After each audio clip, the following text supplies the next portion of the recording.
Ascent Audio, a division of Recorded Books, presents Warren Buffett, Investor and Entrepreneur by Todd A. Finkel.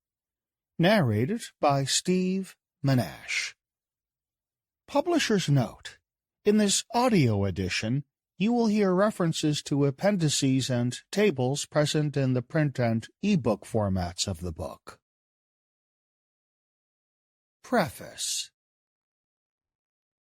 When I met Warren Buffett for the first time, someone asked him what he would do if he were not chairman and chief executive officer, CEO of Berkshire Hathaway.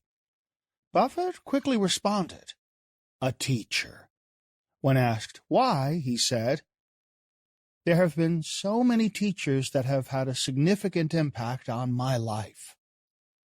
Having been a professor at the university level for over 30 years, I want to share with everyone in the world the knowledge I have learned about one of the most successful entrepreneurs and investors of all time. I grew up in Omaha, Nebraska, and went to Omaha Central High School, the same high school as Buffett's children, his first wife, Susie, and his father, Howard. I went to high school at the same time as Buffett's son, Peter. He was 2 years older than me. I, however, had many friends who were also friends with Peter, and we would often eat lunch together. I have been fortunate enough to build a personal relationship with Warren Buffett, which I will talk about in the book. In 2008, during the worst financial crisis since the Great Depression, I decided to learn as much as possible about arguably the smartest business person since J.P. Morgan. This book examines the behaviors that have made Warren Buffett so successful. I relate in chronological order how he has accomplished this. To develop these themes, I have combined my knowledge of Buffett, Charlie Munger, and other influencers, Omaha, finance, investments, entrepreneurship, and other factors. I introduce you to a variety of topics that will assist you in your personal and financial life, emphasizing how entrepreneurship has transformed Buffett's life. The book is a compilation of information from both primary and secondary sources about Buffett's life and his investing philosophy. It includes interviews with a variety of people, personal statements, shareholder letters, books, and my own interpretations. I have made 6 visits to see Buffett with my university students. Upon our return to campus, I asked them what they considered to be the most important lesson that they had learned from Buffett. To my surprise, they always highlighted not his accomplishments or investments, but his values. Buffett grew up in the Great Depression, and subsequently became one of the richest men in the world. Many call him the most prolific investor of all time. This book explores how he earned this label and how you can integrate his keys to success to enhance your own life. Beginning with Buffett's childhood, the book tells how he was affected by his family and 2 major mentors, Benjamin Graham and Phil Fisher. The book takes you through his entrepreneurial ventures from grade school through high school. It then examines Buffett's college years and entrepreneurial experiences, including the creation of his own investment partnerships. Chapter 3 is devoted to Charlie Munger, Buffett's business partner, a man whose brilliance and wit matches that of the Oracle of Omaha. Munger's fresh perspective on investing and his voracious intellect challenged Buffett to change Berkshire's business philosophy. The next 3 chapters are devoted to Buffett's investment methodology, margin of safety, key factors, valuation, and recommendations to investors. This is followed by Chapter 7 on behavioral biases, which Buffett considers critical to the success of any investor.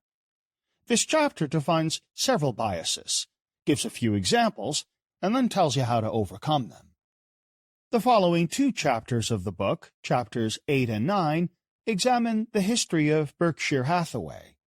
This is followed by Chapter 10 on Buffett's investing mistakes.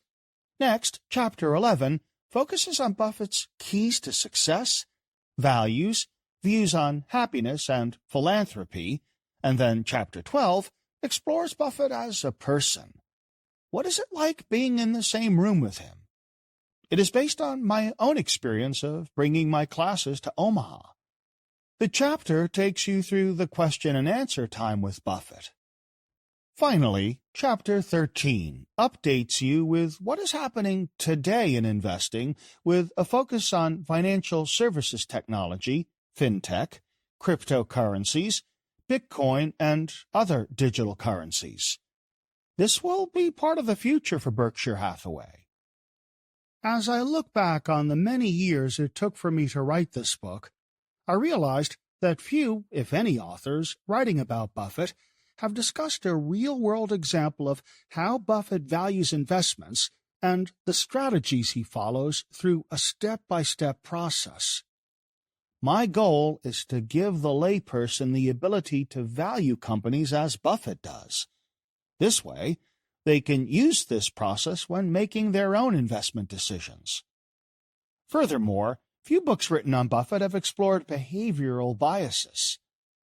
In this book, I examine what behavioral biases are and how they affected certain investment decisions that Buffett made. Specifically, I examine Buffett's investment mistakes and discuss how behavioral biases may have affected his decisions. In doing so, we can all learn from these mistakes. My ultimate goal is to educate the listener about Buffett's life and the various things that he has done to become successful. I hope the book is both enjoyable and useful. Disclaimer: I own shares of Berkshire Hathaway outright, and also have some via one or more of my index funds. In no way does the content of this book represent my investment views, nor does it represent any direct investment advice to listeners. Part 1. Early Life. Chapter 1. Warren E. Buffett's Background. It takes 20 years to build a reputation and 5 minutes to ruin it. If you think about that, you'll do things differently. Warren Buffett. On the first day I teach an entrepreneurship course, I always draw a picture of a refrigerator with an open door on the whiteboard. Then I ask my students, "What is that?" Usually none of them answer the question correctly, which I attribute to my less than stellar artistic ability. I tell them and then ask what they notice about the refrigerator. Usually no one answers this correctly either. "It's empty," I point out. Entrepreneurs are hungry. Their refrigerator is empty. I cannot teach students how to be hungry. They either possess that quality or they don't. But after the first lecture, there are always a handful of students who seek me out afterward. They are full of energy and usually have a bunch of ideas that they want to share. Some are already entrepreneurs. I don't need to do anything to motivate them. But being hungry is not the same thing as being successful. By the end of the semester, another handful of students have decided that they too want to be entrepreneurs. But the ones who surprise and hearten me most of all are the students I never would have pegged as entrepreneurs. I learn of their progress only when they check back with me 5 or 10 years after graduating. Often they tell me that something I said motivated them, underscoring the impact of a teacher. It's no coincidence that Warren Buffett himself loves to teach.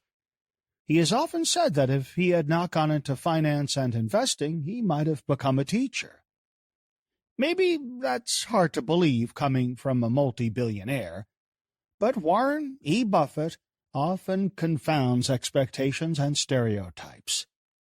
His stratospheric success, paired with his humble personal style, have mesmerized people all over the world for decades. Buffett, the chief executive officer, CEO, and chair of Berkshire Hathaway, is the J.P. Morgan of the late 20th and early 21st centuries. By the time he dies, Buffett will have given more than $100 billion to charity. Part of his mystique is how someone so wealthy and intelligent can be so humble, gentle, and generous. During times of worldwide crisis, Buffett time and again has demonstrated courage, wisdom, and restraint. When the world was in shock during the Great Recession, Buffett spoke with calmness, rationality, and integrity. Prior to that, he had been the voice of reason during other major calamities, such as the 1987 stock market crash, the Gulf Wars, the tech bubble of 2000, and the 9/11 terrorist attacks. I came to know Buffett after learning that the financier with the heart of an educator was inviting university students and their professors to Omaha for a day to teach students how to live their lives both personally and financially. I applied immediately and was promptly rejected. But I was persistent, and eventually Warren and I built a relationship. Part of my interest in him was rooted in my own personal history. I grew up in Omaha, Nebraska, and went to Omaha Central High School, the same school that Buffett's children, his first wife Susie, and his father attended. Buffett's son Peter and I often ate lunch together in the school cafeteria. I had no indication then that Peter's father was wealthy. That might have remained an interesting footnote from my past were it not for the global financial crisis that struck in 2008. During the worst financial crisis since the Great Depression of the 1930s, I decided to learn as much as possible about the person I viewed as the smartest businessman since J.P. Morgan. That is when I realized that there was a connection between my passion as a professor of entrepreneurship and my fascination with the Buffett family. Buffett, however else he may be remembered, is at heart a brilliant entrepreneur. The standard definition of an entrepreneur is someone who creates their own business for the sake of profit. But there are many nuances and other ways of understanding this particular personality type and that approach to business. Typical of entrepreneurs, Buffett started an investment partnership and grew it through his entrepreneurial skills into one of the most respected companies in the world. His investment career and leadership of Berkshire Hathaway display the hallmarks of entrepreneurship, and these were the products of a mind that were engaged in entrepreneurial ventures from an early age. One of the most interesting aspects of Buffett's life was his early desire to be self-employed. From the age of 6, Buffett was making money on his own in various enterprises. By the time he was 26, Buffett was a millionaire in today's dollars. He was already quite successful, though unknown outside the business world, when he purchased Berkshire Hathaway in 1964. But many founders flame out. Buffett, by contrast, saw the market value of his company grow by 3,641,613% per share, compared with a 30,209% gain for the S&P 500 stock index, with dividends. Berkshire Hathaway had beaten the S&P 500 by an average of 10.4% annually from 1964 through 2021. While Buffett's financial accomplishments are well documented, and his philosophy and style have been mimicked by many, this book views Buffett through the lens of his entrepreneurship and how his background and mentors helped shape his astounding trajectory. An early story illustrates his unusual humility and tenacity. While earning his master's at Columbia in 1951, Buffett learned that his mentor, Benjamin Graham, had purchased a 50% stake in Geico and was chairman of the board. To learn more about Geico, Buffett traveled from New York City to Washington, D.C. on a Saturday in January. He knocked on the door of its headquarters until a janitor let him in. On the 6th floor, Buffett found an executive named Lorimer Davy Davidson, then the assistant to the president. Today, it may be difficult to imagine that an executive would not immediately call security and have Buffett escorted from the premises. But I imagine that Buffett introduced himself as Graham's student, and as Graham's stake in the company effectively made him Davidson's boss, it is a bit less surprising that Davidson would entertain questions from the ambitious young man standing before him. Either way, the story is a classic example of Buffett's initiative and drive. He managed to talk with Davidson for 5 hours. Davidson explained that there were 2 ways to make money in the insurance industry. The first was through premiums on policies. The second was investment returns on the premiums, a concept known as float, which I explain in more detail in Chapter 6. Davidson also shared that Geico's method of selling through direct marketing gave it a cost advantage of 10 to 25% over competitors that sold through agents, a form of distribution so ingrained in the business of these insurers that it was impossible for them to give it up. This session with Davidson made Buffett more excited about Geico than he had ever been about a stock. He later said that he learned more in 5 hours with Davidson, who eventually ascended to become CEO of Geico, than he had throughout his entire college career. I recount this story to demonstrate Buffett's entrepreneurial hunger. It has become a cliché to trace a business person's success all the way back to their first lemonade stand. But in Buffett's case, it is warranted. Even as a 6-year-old, he displayed the hustle, motivation, and drive to be independent that entrepreneurs have. Of course, social currents play a role as well. Buffett was growing up during the Great Depression, where it was common to see kids going door to door selling whatever they could. In his case, it was chewing gum. I had this little green tray which had 5 different areas in it. I'm pretty sure my Aunt Edie gave me that. It had containers for 5 different brands of gum: Juicy Fruit, Spearmint, Doublemint, and so on. I would buy packs of gum from my grandfather and go around door to door in the neighborhood selling the stuff. I used to do that in the evening largely. I remember a woman saying, "I'll take 1 stick of Juicy Fruit." I said, "We do not break up packs of gum.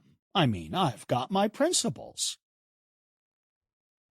Buffett recalls that he made 2 cents of profit per pack. Selling 1 stick was tempting, but not tempting enough, because, the child reasoned, if he sold 1 stick to the woman, he would have 4 individual sticks left to sell. Not worth the risk of no-takers. Not many 6-year-olds would make that kind of calculation. But Buffett had the bug. After his venture into chewing gum, he started his next entrepreneurial venture with Coca-Cola. Buffett got the idea of selling Coca-Cola based on all the bottle caps he was collecting at gas stations. Out of 8,000 caps he collected, a great majority were Coca-Cola. Hence, he began his venture of purchasing 6-packs of Coca-Cola from his grandfather's store for 25 cents and selling individual bottles door to door for 5 cents each, earning a 20% profit. He also juggled 3 paper routes for 2 rival newspapers. He once said, "I liked to work by myself, where I could spend my time thinking about things I wanted to think about. I could be sitting in a room thinking, or I could be riding around, flinging things and thinking." Early years. Warren Buffett's family background and experiences in childhood provided the foundation for his values, demeanor, and attitude. Entrepreneurialism was part of his heritage.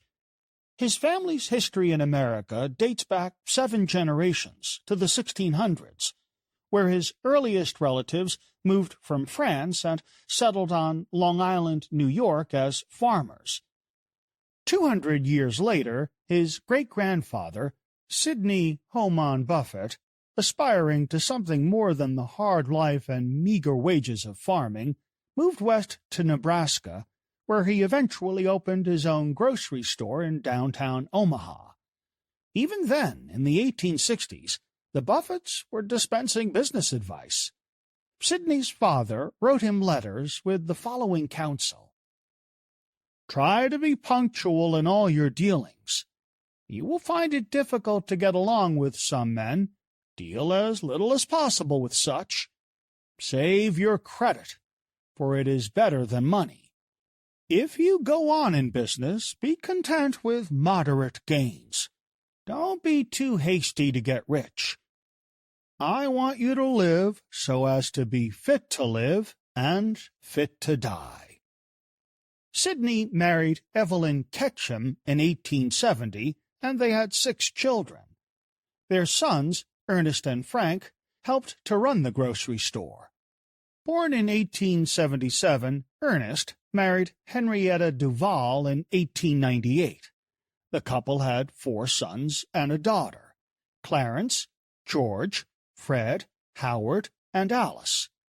Ernest, grandfather to the future richest man on the planet, was known as a hard worker who demanded much of his employees, and he was given to spouting the kinds of financial aphorisms so often attributed to the future Oracle of Omaha. "Spend less than you make, and do not go into debt," he often advised his grandson Warren. The Buffetts were frugal people who insisted on the value of education. This was particularly true for Ernest, who left school in the 8th grade to work in the grocery business due to the Panic of 1893, an economic depression in the United States that lasted from 1893 to 1897. Ernest insisted that all his children, including his daughter Alice, earn college degrees. So they did, a rare achievement at the time, especially for a girl. Manual labor. Ernest Buffett was hard on his kin as on any other employee. Warren worked for him, unloading trucks, stocking shelves, managing wartime rations, and keeping the sidewalks in front of Buffett & Sons clear of snow during the punishing Nebraska winters.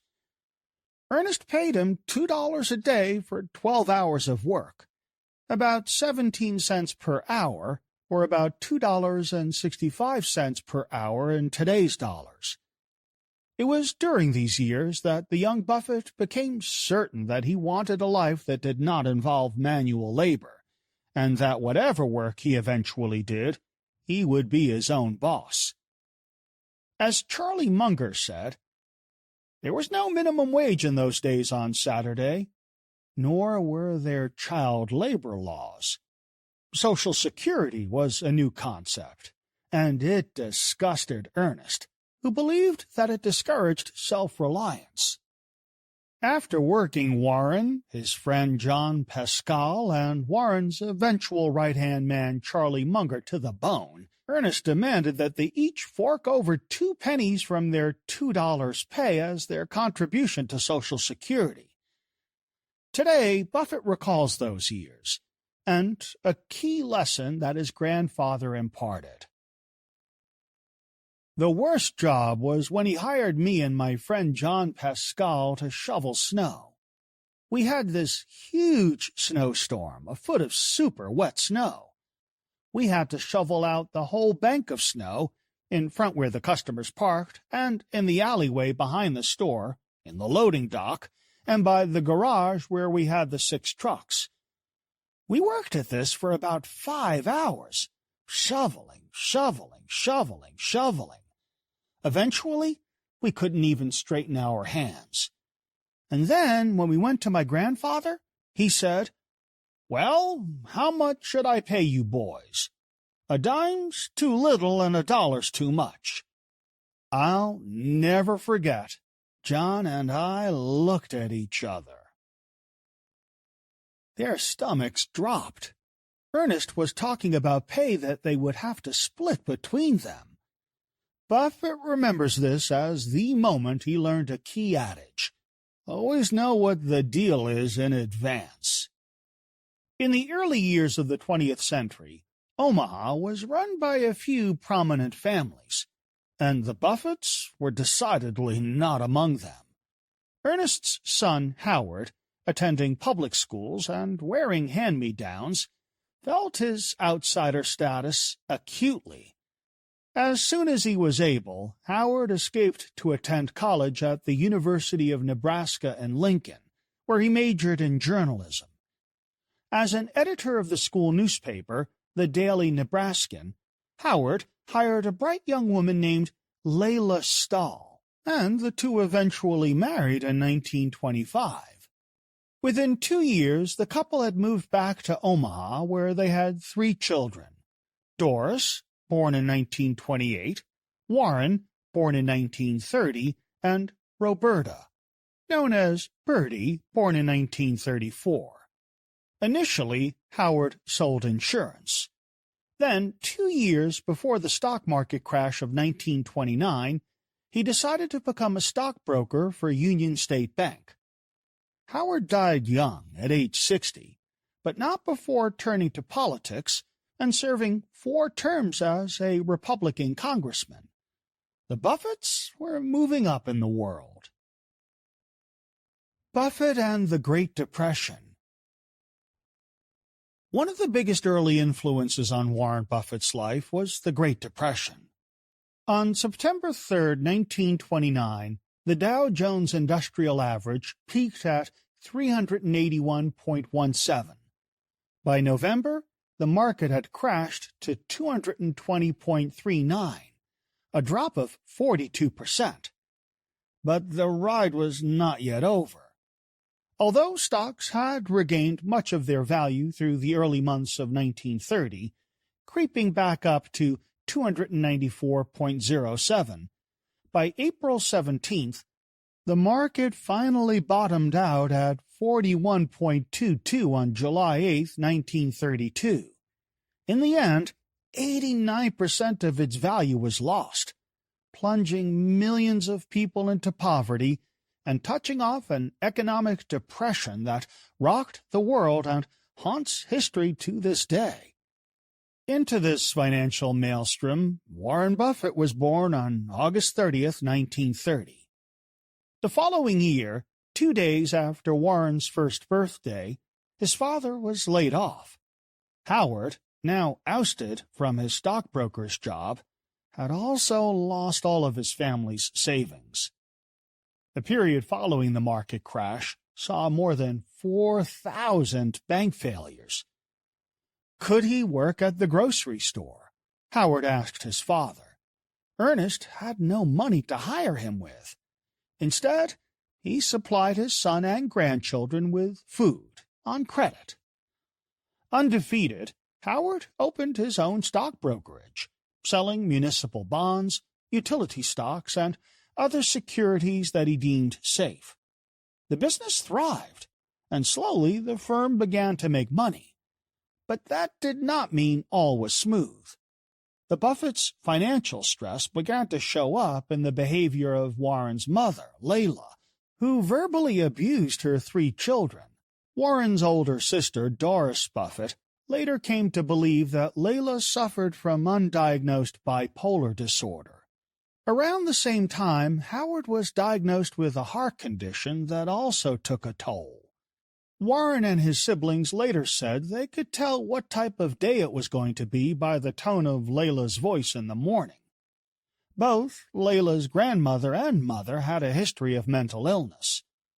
Her mother, Stella, had a nervous breakdown and was mired in depression, which had caused the children to look after the household. Her sister died by suicide, and Layla's grandmother died in a mental institution. The result of these hard early years on Buffett will surprise few. He was determined to never again endure poverty. He would remain independent of others and be his own boss. By age 30, Buffett vowed he would be a millionaire. In fact, he beat the deadline by 4 years. Later in life, Buffett spoke fondly of his parents. They were intelligent people who talked about interesting things and sent him to solid schools. But he also recognized the role of luck. "I was born in the right time and place. I won the ovarian lottery," he has said. "I've had it so good in this world, you know. The odds were 50-1 against me being born in the United States in 1930. I won the lottery the day I emerged from the womb by being in the United States instead of some other country where my chances would have been way different." Early adventures in entrepreneurship. For Warren's 10th birthday, his father took him to New York City. The nation's financial capital interested Warren for 3 specific reasons. He wanted to see the Scott Stamp and Coin Company, the Lionel Train Company, and the New York Stock Exchange. The scene from the stock exchange dining room and the power of the wealth he was looking at were embedded in his mind. Even decades later, Buffett recalled, "We had lunch at the exchange with a fellow named At Mole, a Dutchman, a member of the stock exchange, and a very impressive-looking man.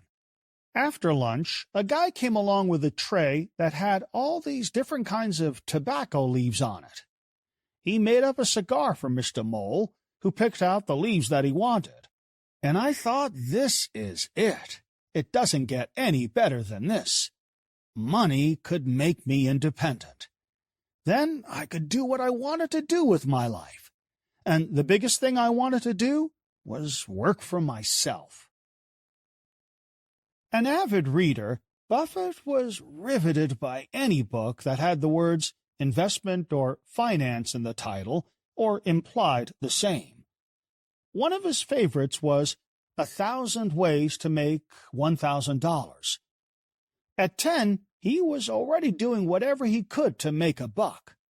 Selling peanuts and popcorn during football games at what is now the University of Nebraska-Omaha, he would call out, "Peanuts, popcorn, 5 cents, a nickel, half dime, 1/5 of a quarter, get your peanuts and popcorn here," gleefully demonstrating his facility with figures.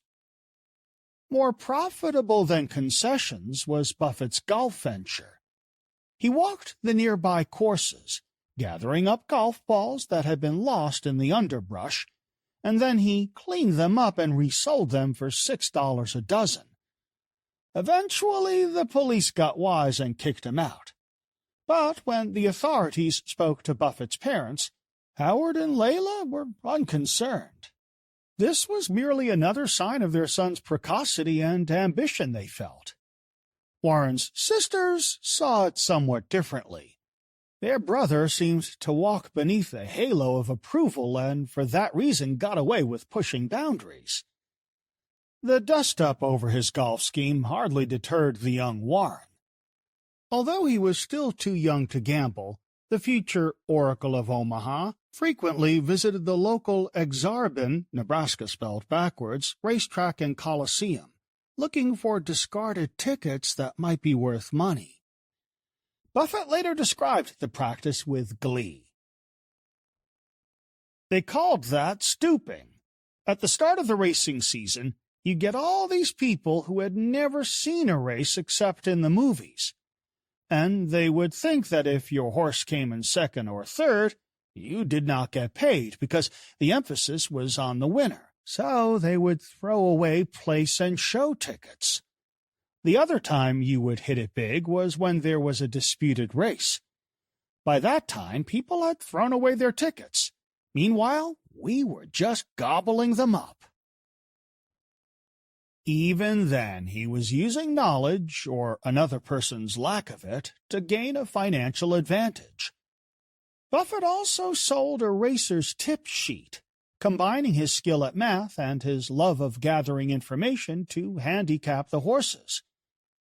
He hawked stable boy selections for 25 cents, undercutting the official blue sheet, which went for a bit more.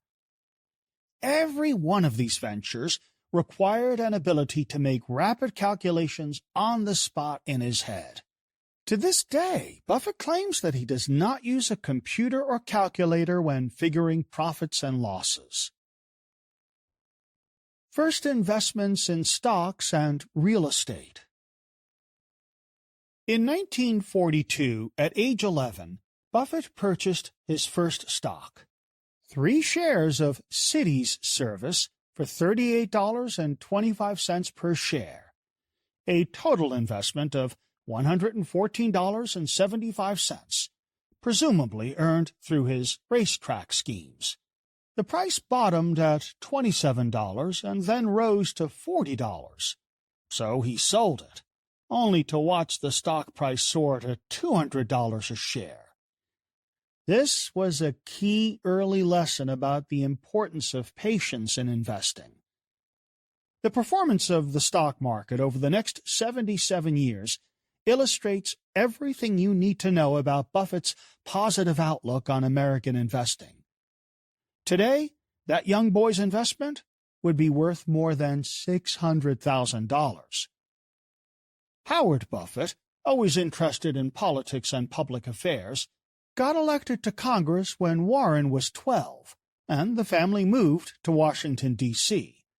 Although the future financier missed his friends in Omaha, he thrived in D.C., continuing his entrepreneurial endeavors. He earned $175 a month delivering the Washington Post and filed his first tax form with the Internal Revenue Service, IRS, in 1944, deducting his bicycle as a $35 business expense. At age 15, he purchased 40 acres of Nebraska farmland for $1,200 and leased it out. By the time he entered 9th grade, Buffett had amassed $14,275 in today's dollars. Buffett, the entrepreneur in high school. The comfort that Warren Buffett derived from making money was surpassed only by the energy he felt through even these early forays into entrepreneurialism. Each success made him more ambitious for the next. While a student at D.C.'s Woodrow Wilson High School, Buffett and his friend Don Daly went into business by purchasing a used pinball machine for $25, the original price was $300, and installing it in a barber shop. They charged 5 cents to play and split the proceeds 50-50 with the owner.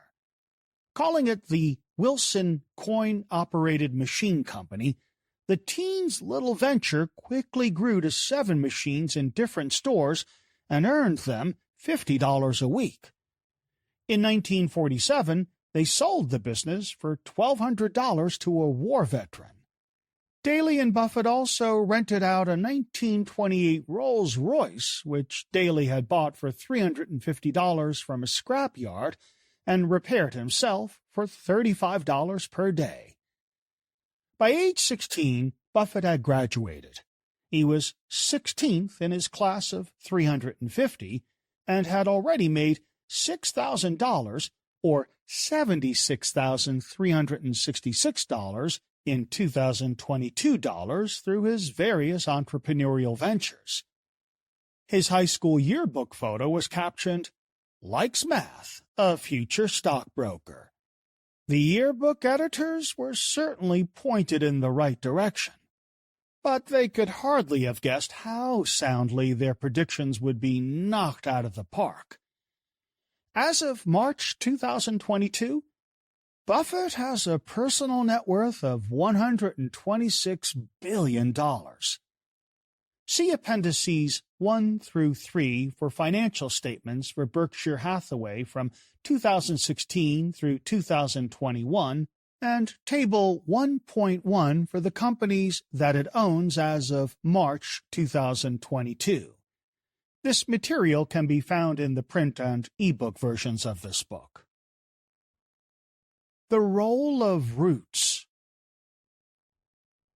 I recount these high points from Warren Buffett's early life to underscore his belief in the importance of place and family in shaping a person's trajectory.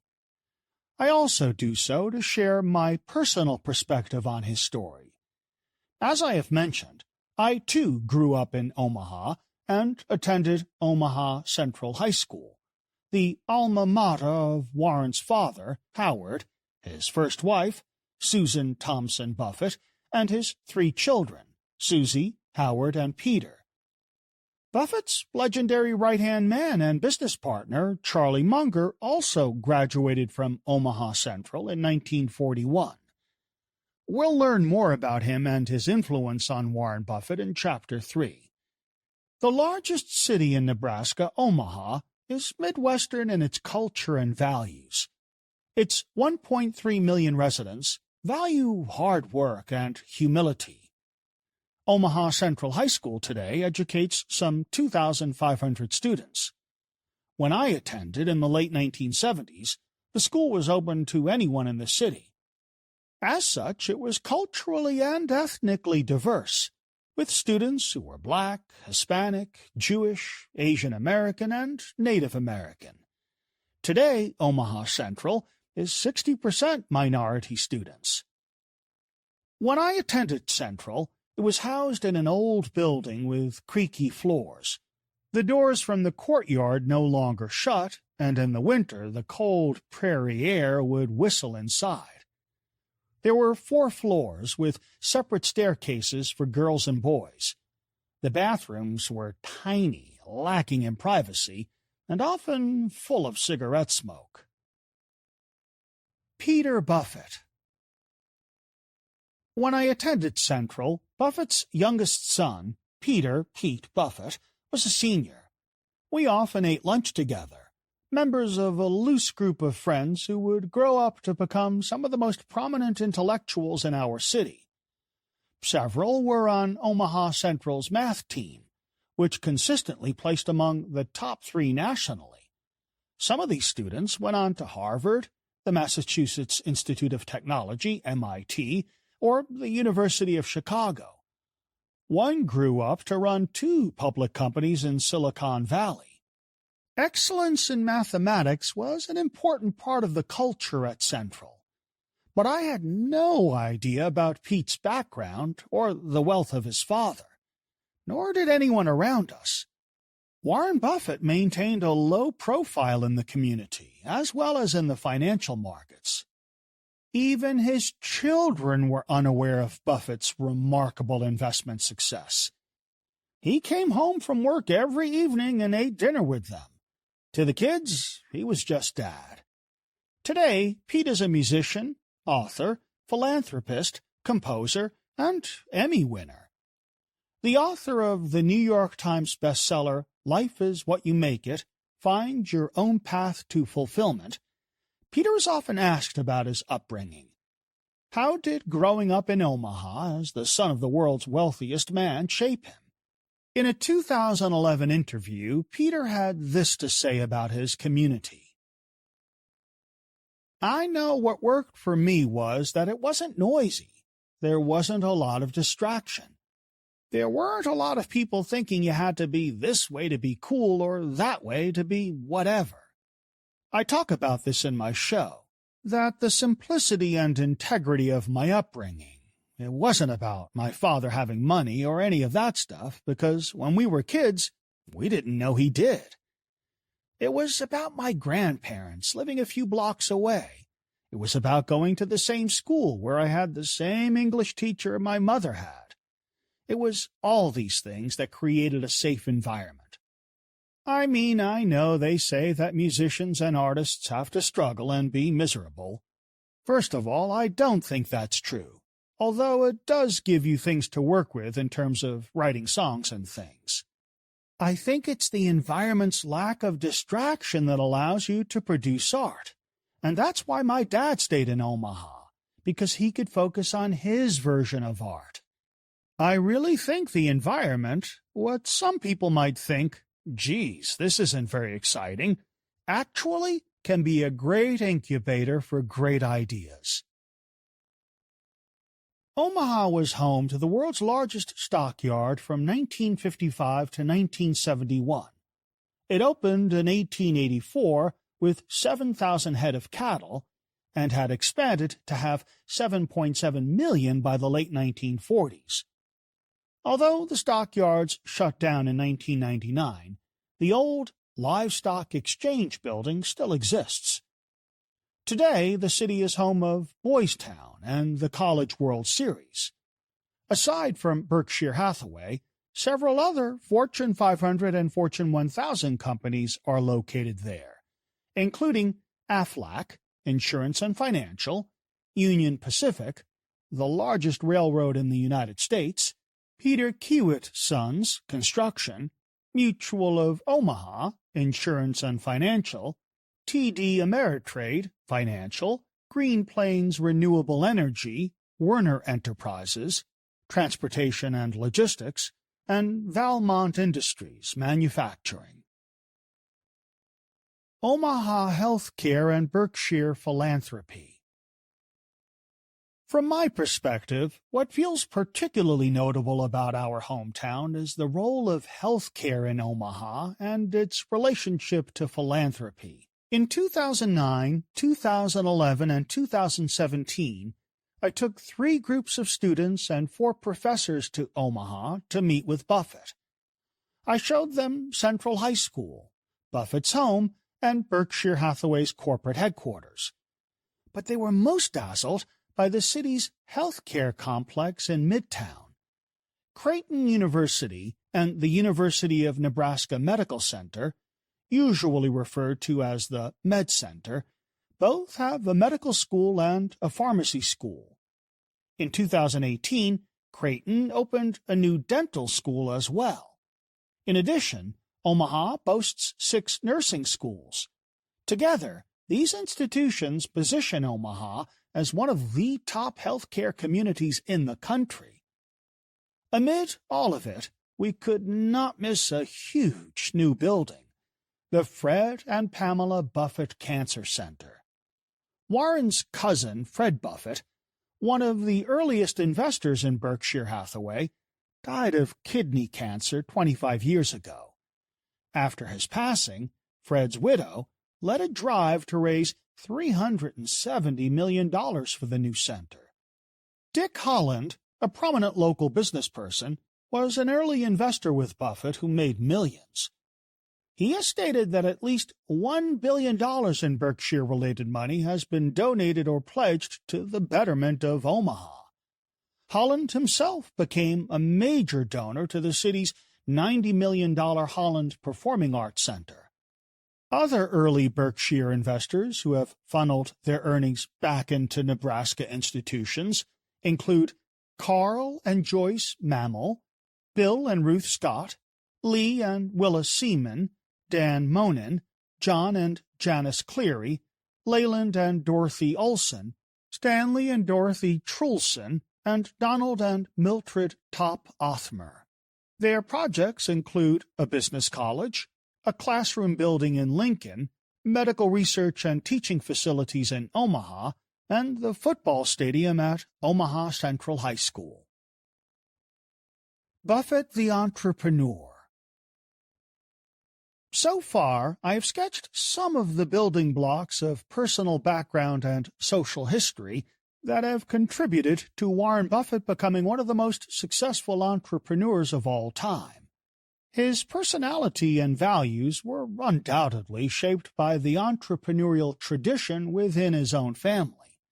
The print shop, owned by his maternal grandparents, and the grocery store founded by Ernest Buffett. To the general public, the humility and frugality so often associated with Buffett may obscure his dynamism, But make no mistake, Warren Buffett had a vision for his life that he pursued relentlessly. He also possesses many of the traits shared by all entrepreneurs. As a personality type, entrepreneurs have a strong drive to achieve, and they are willing to own their mistakes rather than blaming others. They are risk-takers, tolerant of ambiguity, but with a keen sense of pragmatism about the probability of success in a given venture. In other words, they are not reckless. Most also have a high need for independence, rock-solid self-confidence, and stubborn optimism. They persevere, even in the face of early failures, and they are oriented toward creative problem-solving.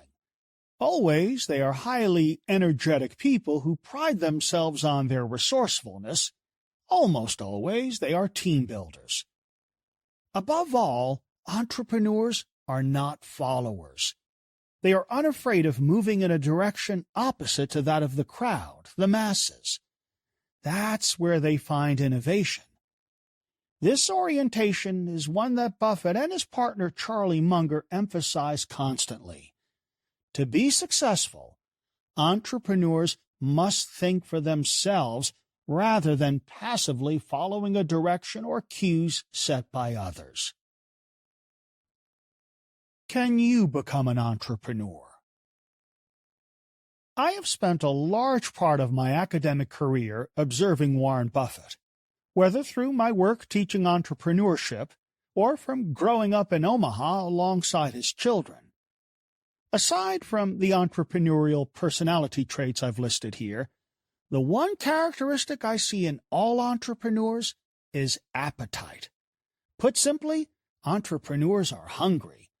Hungry for money, hungry for success, hungry for independence. However you couch it, all of them have an overweening hunger to chase down their goals. Many also come from families with a tradition of entrepreneurship. In Buffett's case, the combination of his rough experience working for Grandpa Ernest in the grocery store, convincing young Warren that he wanted a life free from manual labor, and the role model of Ernest as a self-reliant and independent provided the requisite spark of inspiration. Buffett's longtime partner, Charlie Munger, also started several entrepreneurial ventures at a very young age. There is a term for these intense, highly driven individuals. No matter how much they have achieved, they remain ever interested in new ideas, ever hungry for new ventures. We call them serial entrepreneurs. Any type of organization can be entrepreneurial. For example, corporations, small businesses, family businesses, franchises, social ventures, and fast-growing enterprises. And all organizations need the creativity of an entrepreneurial mindset at the helm. However, as I've demonstrated through Buffett's early life history, most entrepreneurs prefer to work on their own rather than for other organizations. The motivations powering men and women toward entrepreneurship are similar, but not the same. For men, the primary driver tends to be independence and money. For women who have been historically restricted from rising into the upper echelons of management, the motivation is often a need for greater job satisfaction, while money is fourth. For both genders, their bottomless hunger and seemingly endless energy may imply that entrepreneurs are necessarily young, but that isn't always the case. When is the right age to become an entrepreneur? There is no age restriction or ideal moment for launching your own business, although younger people tend to be more tolerant of risk and at ease with ambiguity. The following entrepreneurs created their companies at a wide variety of ages. Facebook, Mark Zuckerberg, co-founder, 20. Apple, Steve Jobs, co-founder, 21. Tesla, PayPal, Neuralink, OpenAI, and Zip2, Elon Musk, founder or co-founder from the age of 24. Nike, Phil Knight, co-founder 26. Google, Sergey Brin and Larry Page, co-founders 27. Spanx, Sarah Blakely, founder 27. Robinhood, Vladimir Tenev and Baiju Bhatt, co-founders 27 and 28. Merrill Lynch, Charles Merrill, co-founder 28. Alibaba, Jack Ma, co-founder 31.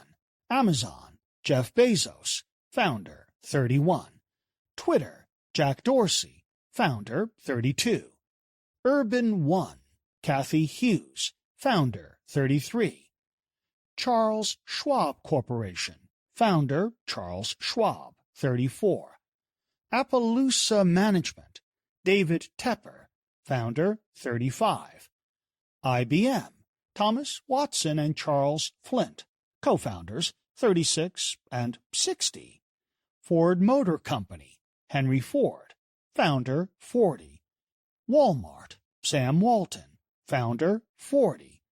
Home Depot, Bernie Marcus, co-founder 50. E-Trade, Bill Porter, co-founder 54.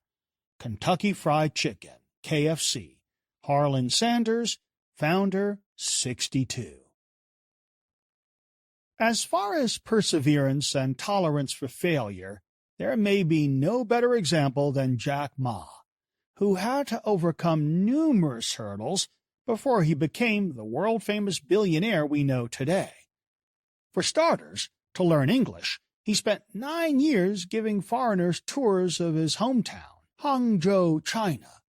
He started the job at age 12 or 13, riding his bike 17 miles in the rain, sleet, or snow to get to work. He failed an important primary school test twice and failed a comparable middle school test 3 times. As a young man, he was one of 24 people to apply for a job at Hangzhou's first KFC, and the only one rejected. That was just one of dozens of job rejections. Ma also failed his entrance exams to college, although he eventually got in. Still, he labored.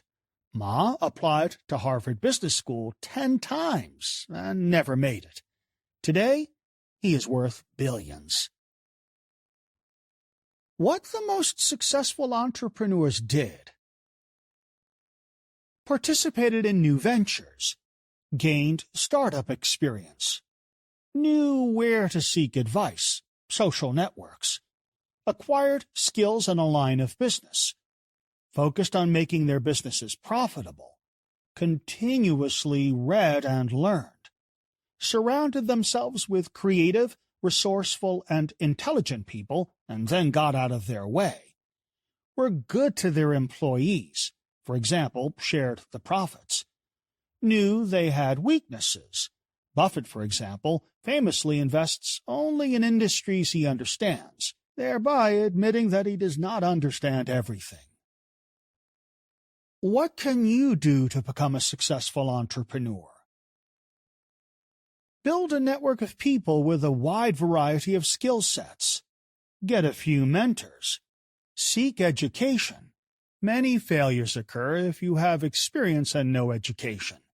You do not need a Master of Business Administration (MBA) degree, but do take some courses to help you with marketing negotiations, accounting, and finance. Get work experience in marketing, finance, and/or operational work.